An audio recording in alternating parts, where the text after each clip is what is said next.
Besides are acting with urgency, we will be able to update the table. So starting July 1st of this year, Madam Speaker, the table will be adjusted so people will pay less tax. That's what we want for Canadians. That's what they're expecting from this House and this government. Resuming debate, the honourable member for Sherwood Park for Saskatchewan. Well, thank you, Madam Speaker. I rise today in the House on what is, in fact, a very sad day for our country. I'm quite surprised to hear, flabbergasted really, to hear members across the way say it's an exciting day. Today is a very sad day with the devastating unemployment numbers that have just come out. Statistics Canada released unemployment numbers for today showing that unemployment in Canada has risen to 7%. This is the highest unemployment that our country has seen outside of the COVID period since 2016. And it's part of a trend that has been chugging along under this Liberal government. We have seen, if you look at unemployment statistics over the last 2 years, this increase, particularly in youth unemployment, but in unemployment in general. We are now at 7% unemployment. And many experts expect these numbers actually to continue to get worse. For example, a forecast from TD said 100,000 job losses by the third quarter of this year. And the governor of the Bank of Canada has warned us that businesses, quote, businesses are generally telling us that they plan to scale back hiring. And if you delve a little more into these numbers, you'll see just how painful the situation is for young people. Students looking for summer jobs. 1 in 5 Canadian students are now unemployed. This is extremely high. Young people who are trying to get ahead, trying to pursue opportunities for the future, who are studying post-secondary, are trying to find jobs so that they can sustain themselves and be able to continue their studies. And yet 1 in 5 Canadian students, more than 1 in 5, are unemployed. So this is really a desperate situation for Canadian young people. 7% unemployment, very high rates of unemployment for youth and in particular for students. Now, I noticed unemployment rates are particularly high in various major centres in Southern Ontario. Unemployment is at 10.8% in Windsor, 9.1% in Oshawa, 8.8% in Toronto, and 8.4% in Barrie. Toronto's unemployment rate is the highest it's been in over a decade outside of the COVID period. And we've seen various sectors particularly hard hit. 25,000 manufacturing jobs lost in Ontario alone. That's just Ontario manufacturing jobs, 25,000 since a year ago at this time. Canadians are more desperate. They are searching longer for work. The data shows again that while the number of unemployed Canadians is increasing, the average duration of unemployment is also substantially up to over 21 weeks. So more Canadians are unemployed, more young Canadians are unemployed in particular. Canadians are waiting longer, struggling more, and getting more desperate as they try to find jobs. And Madam Speaker, as we were preparing for these numbers, I've been speaking to Canadians who are dealing with unemployment. And in a number of cases, I talked to people who told me that they put in over 1,000 job applications. I talked to one software developer in Vancouver, for example, who told me his story. He's a young man my age, professional, skilled. He had to go abroad for some health care that he needed, that he was struggling to get access to in Canada. So he came back in hopes of finding a job and has been struggling to find one for over a year.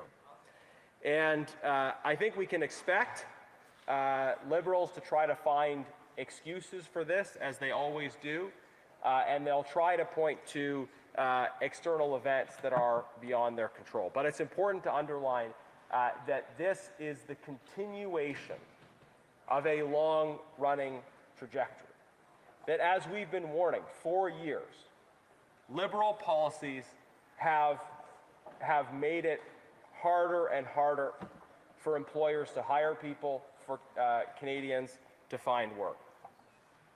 We've warned about that as these numbers have unfolded, and as we've progressed into this unemployment crisis over really the period ever since we came out of COVID. So, Madam Speaker, I hope that today's dire unemployment numbers are a wake-up call to the Liberal government, a wake-up call that their policies are not working and that it's time to change course.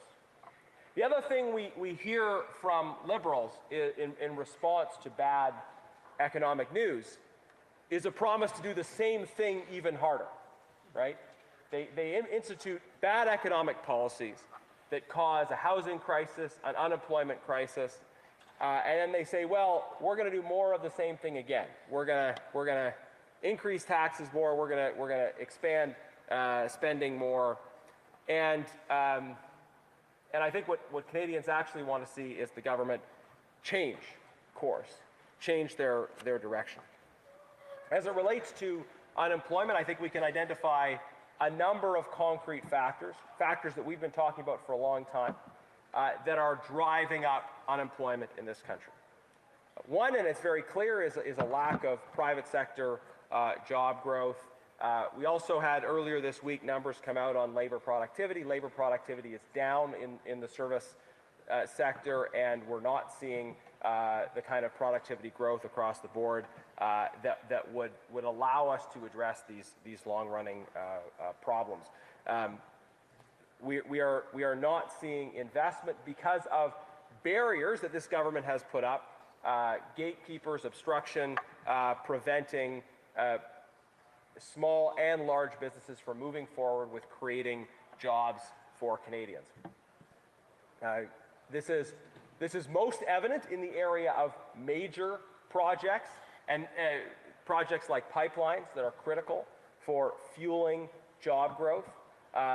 Major projects in the natural resource, mining, and other sectors blocked by Liberal Bill C-69 and other legislation that undermines the ability of major projects to move forward.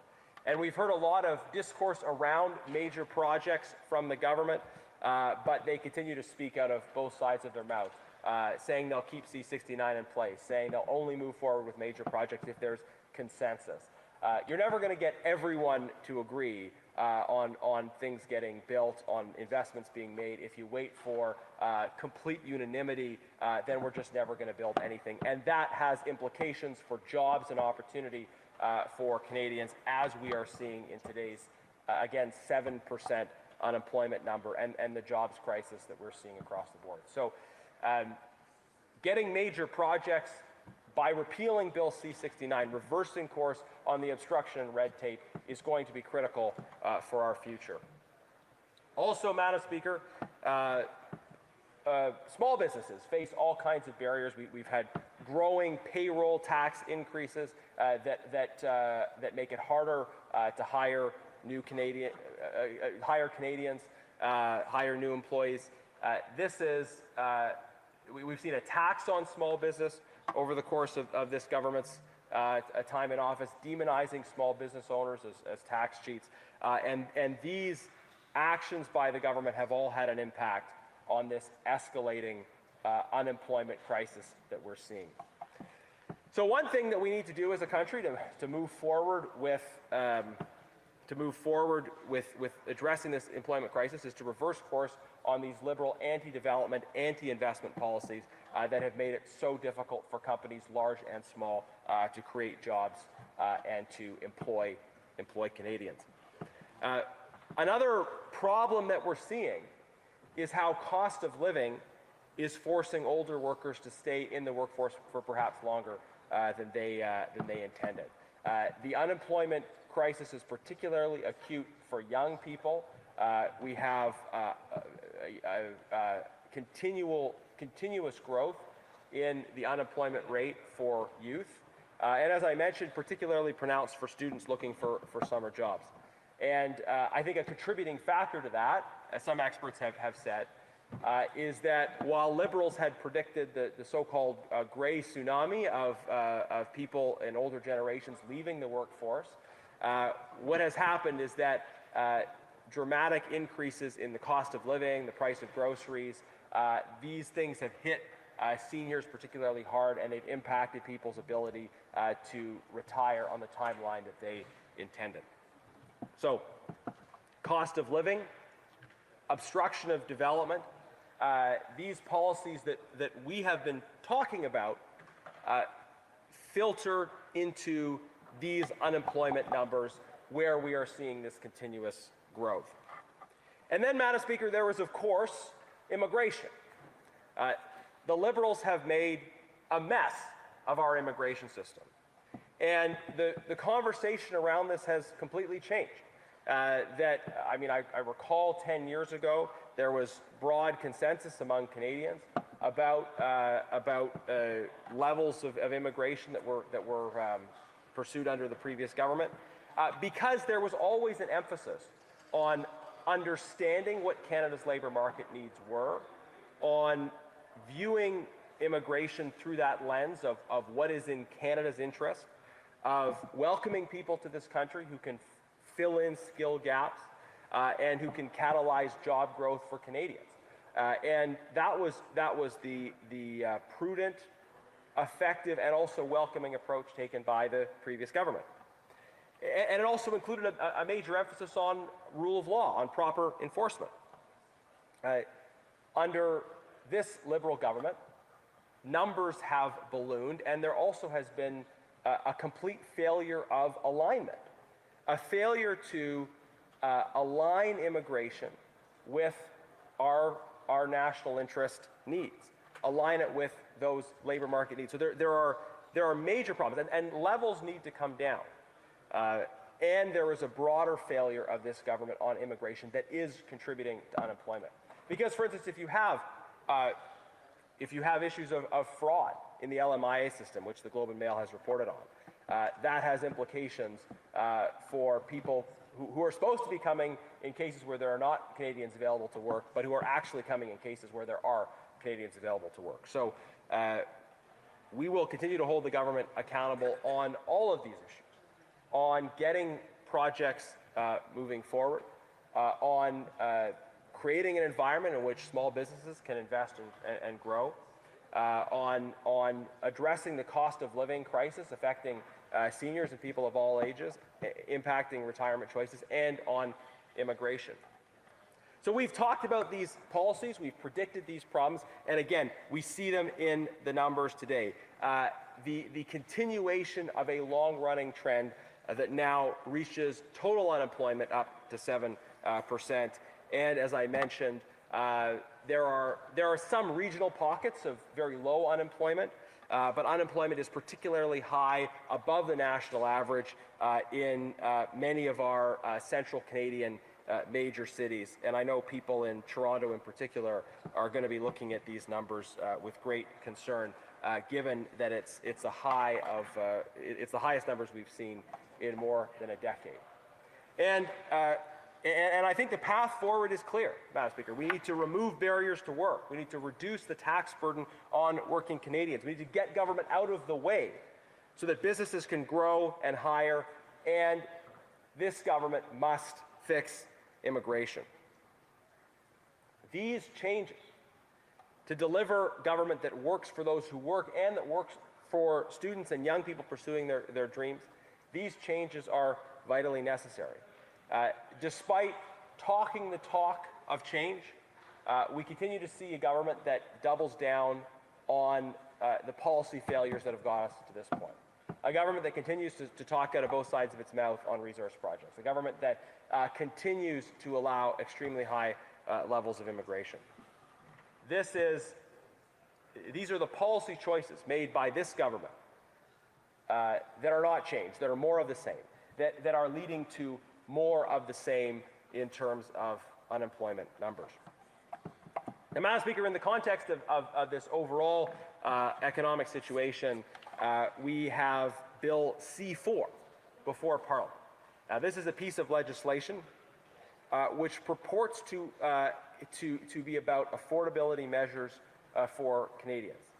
And when it comes to what the government is talking about in this bill, Conservatives have been very clear that we do not think their proposed measures go nearly far enough in terms of providing Canadians with the tax relief that they need. Of course, Conservatives have for a long time talked about the need to get rid of the carbon tax, the consumer carbon tax and the industrial carbon tax. Liberals have in the most hyperbolic terms, denounced that advocacy for 10 years. They continue to believe in a consumer carbon tax as well as an industrial carbon tax, and they would bring it back and raise it if they were ever anywhere close to having a chance to do that. But they perceived that their political interests were at odds with their deeply held convictions. And so they announced an intention to change course on the consumer carbon tax while leaving in place the industrial carbon tax, effectively leaving in place a structure that would see those costs passed along to consumers. And these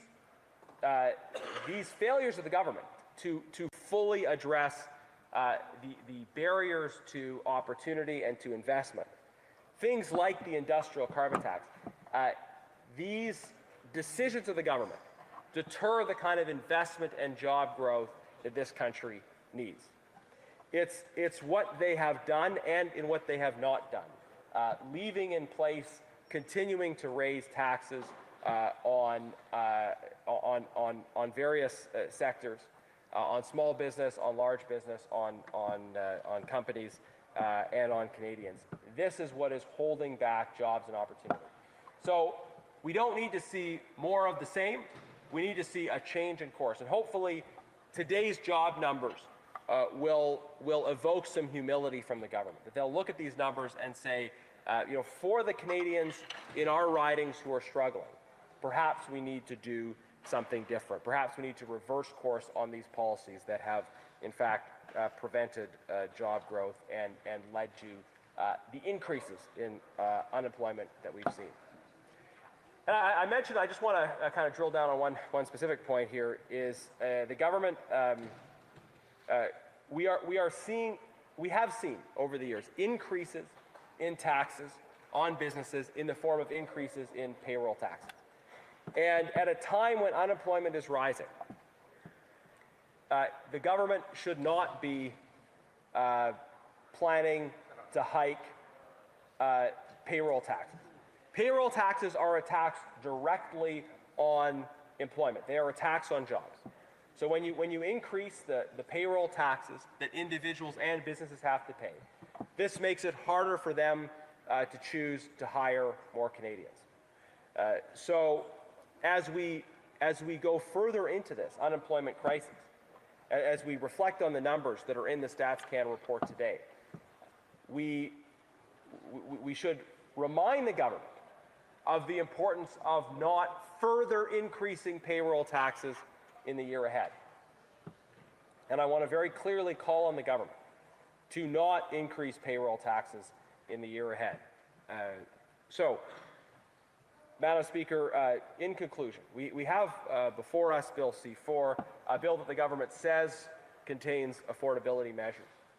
But it is being debated on a day where we find just catastrophic news in the space of unemployment. 7% unemployment, a number not seen since 2016 outside of the COVID period. The third consecutive monthly increase in the unemployment rate. Unemployment has been going up steadily for 2 years. Canada has had virtually no employment growth since January. And again, students hit particularly hard more than 1 in 5 Canadian students are now unemployed. This is the highest rate in decades, excluding the COVID period. And there are some regional pockets of lower unemployment, very high unemployment above the national average in many of our major cities. These unemployment numbers should be a wake-up call for the government about the need to change course and actually allow our economy to move forward. Questions and comments? Questions et commentaires. The Honourable Parliamentary Secretary to the Government House. Yes, so thank you, Mr. Speaker. The member spent a great deal of his time talking about unemployment. And, I don't think there's anyone inside the House, definitely within the Liberal caucus, that was not sympathetic to the issue of an individual that doesn't have a job that's looking for employment. Yeah. And we will continue to work hard as a government to provide opportunity, to provide hope. But I would remind the member opposite, that Liberal administrations in the last 10 years has created literally hundreds of thousands of more jobs than Stephen Harper created in that same 10-year period of time. So I think the members should make note of that. But my question is with respect to the legislation itself. The Conservative Party voted against legislation to give a tax break before, but this is an election-mandated tax break that we have said. Is the member sympathetic to agreeing to see this legislation pass before we rise at the end of June so that Canadians will benefit by this tax break, which was assured to Canadians during the last federal election? Does he support it? The Honourable Member for Sherwood Park, Fort Saskatchewan. Madam Speaker, what worried me most about that question is to hear the member say the Liberal government will continue to. I think what Canadians want to hear is the Liberal government will stop doing, right? Canadians want to hear that the government will stop doing what they have been doing because it's not working, and they will rather do something different. And frankly, during the election, the Liberals wanted to give that impression, right?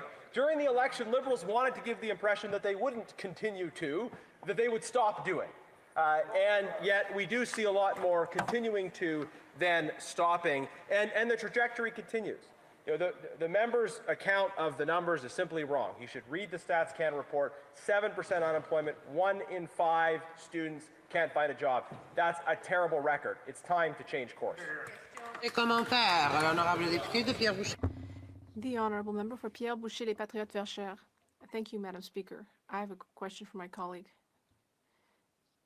It's about Quebec, but it may also strike a chord with him on a more pan-Canadian level, because we talk a lot about equalization. We know that in English Canada, Alberta especially, pays a great deal on equalization to other parts, but in this case, Quebec actually seems to have had to pay a large sum because of the abolition of the carbon tax by the federal government, because the first thing the Prime Minister did after the election was to eliminate the carbon tax, but still keep the checks.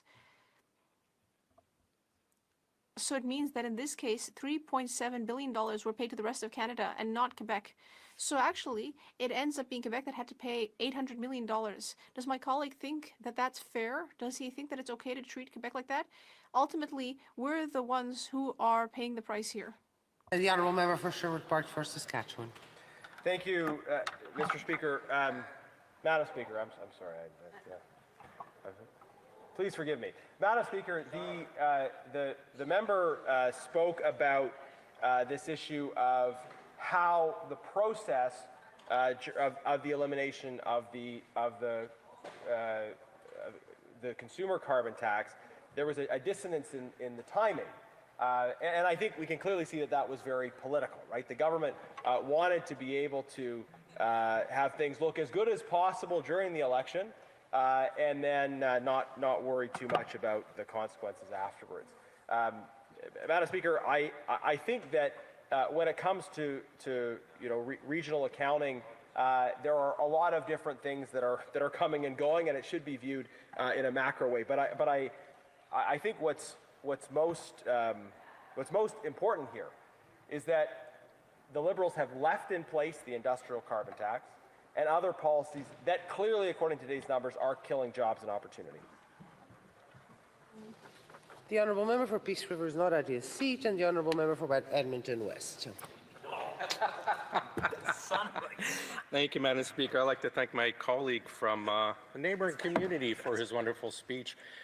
The Liberals constantly talk about their great middle-class tax cut, which works out to barely $1.50 a day. In the recent Maine estimates, we actually saw the Liberals put in an extra $26 billion for high-priced consultants such as McKinsey, GC Strategies, any other one of the myriad of ones connected to the Liberal Party. That works out to about $1,400 per household, but their middle-class tax cut would barely be $800 per household. I wonder if my colleague could explain why the Liberals place more priority on paying out taxpayers' money to their connected friends at McKinsey, GC Strategies, and other management consultants instead of looking after Canadian families. Good question. The honourable member for Sherwood Park for Saskatchewan. Thank you, Madam Speaker. Excellent question from my colleague, the famous chair of the Government Operations Committee, where we have worked so hard to dig into the outrageous sums of money that this government has paid to well-connected consultants. And those who are following these issues of corruption and waste closely will, I think, be interested to know, and the member can correct me if I'm wrong, but it's next Tuesday, the Auditor General is releasing a report on specifically government contracts to GC Strategies, one of the firms that was at the center of the Arrive scam scandal. So absolutely, this government is much more interested in supporting their insider consultant friends than they are in helping Canadians. And that's evident in their spending, and it's evident today in the jobs numbers. I hope that the government is seized with these job numbers, how bad they are, and the need to change course as a result. Member for Waterloo. Thank you, Madam Speaker. Madam Speaker, I think it was less than 6 weeks ago that Canadians went to the polls and they elected every member of Parliament in this place. And it was a very interesting election, and we saw, at least in the Waterloo region, record numbers of Canadians being engaged. And I listened to what they had to say at the doors, and it was not a monolith. There was a diversity of views, diversity of perspectives, but there was definitely a sentiment that government has a role to play. This member was quite telling today. It's the first time where a Conservative has been so honest to say, and I quote basically, or paraphrase, the government has to stop doing. One thing Canadians in my community knew is that a Conservative, and let it not happen anytime soon, government would not invest in Canadians, would not be there for Canadians, because Conservatives do not believe that government has a role to play. So I would ask this member, he has a history of voting against benefits and programs such as the Canada Child Benefit, such as national child care, such as dental care, voting against constituents, against Canadians. Is he recognizing that there are important measures in this legislation that Canadians have supported and they expect to see advanced? Could he see himself advancing measures that benefit Canadians within this legislation? The honourable member for Sherwood Park for Saskatchewan. Madam Speaker, what I said was that this Liberal government needs to stop doing the things that they are doing and take a very different approach. In response to what the member said, I want to draw her attention, and maybe she hasn't seen it yet. She talked about what people in her region, Kitchener-Waterloo, are saying and thinking. Her region has unemployment that's substantially above the national average. The national average, 7% unemployment, which is quite significant. But in her region, according to today's release from StatsCan, is 8.5. So rather than ask such a partisan question, I think the member for that region maybe should have stood up and asked what we can do about 8.5% unemployment in her region. Why doesn't she stand up for her region instead of constantly defending the government? She wants to know what we should do. What we recommend they do is cut taxes, stop getting in the way of development, remove the gatekeepers so that individuals and businesses can invest and grow, and fix the mess that they've created in the immigration system. If they do the things that we have recommended all along, we will be able to address that very high 8.5% unemployment in her region. Questions and comments. The honourable member for Nunavut. And I'd like to apologize in advance to the member. I'm going to ask him a question that he didn't really speak about, but having looked at C4, I've noticed that C4, that's supposed to be about addressing affordability measures, has amendments to repeal sections in the Elections Act, and I wonder how he feels about these repeals to the Elections Act that seem to be have nothing to do about affordability measures. Kuya na meo kakiti. The honourable member for Sherwood Park for Saskatchewan. Thank you, Madam Speaker. I want to thank the member for her question. It is a little bit of an odd combination of provisions, isn't it, to see these things together. I'll let our shadow minister for democratic institutions speak in more detail about that later, though I want to give him the opportunity to comment on those provisions specifically. I also just want to extend my best wishes to the people of Nunavut. Looking at the unemployment numbers in certain parts of the country, there was a very dramatic increase, more than 1%, including in Nunavut. We have run out of time. Reprise du débat. Resuming debate. The honourable member for Côte-Nord